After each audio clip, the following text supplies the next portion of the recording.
تک پہنچتے ہیں، بغیر حرکت کے نہ تو منزل ملتی ہے اور نہ ہی کوشش نہ کرنے سے اس کے مقاصد پورے ہوتے ہیں۔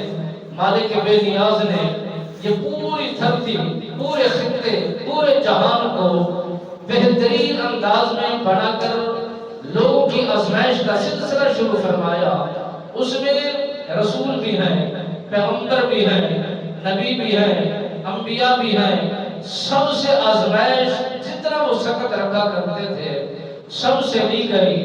مالک بے نیاز نے جو صاحب ایمان لوگ ہیں ان کی آزمائش کا طور طریقہ اور ہے، جو کافر ہیں ان کی آزمائش کا انداز کچھ اور ہے۔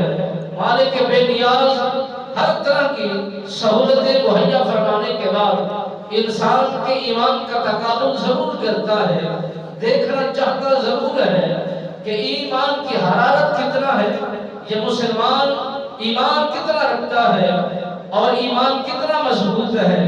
جب ایمان کی حرارت کا اندازہ ہو جاتا ہے وہ انسان جہاں بھی جس جگہ بھی قدم رکھے، میرے آقا مولا صلی اللہ علیہ وآلہ وسلم سرکار جب تشریف لے آئے تھے، جس بنجر زمین پر آپ نے قدم مبارک رکھنا چاہتے تھے وہ بنجر زمین سبزہ اگل کر لوگوں کو خوشحالیاں عطا کر دیا کرتی تھی کہ ان کے قدم کے اندر مالک بے نیاز نے ایسی برکات رکھی تھی اور ایسی بہترین رحمت رکھی تھی کہ خالق و مالک نے یہ اعزاز ان کو عطا فرمایا تھا۔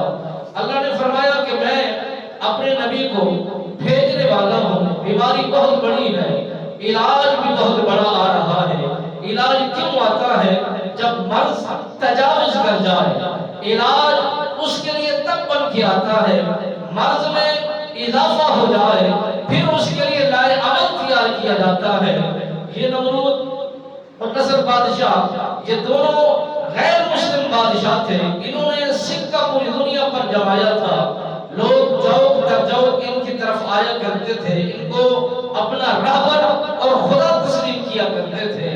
جب یہ نشہ دل و دماغ کے اندر رچ جاتا ہے، بیٹھ جاتا ہے، پھر پہچان ختم، پھر معیار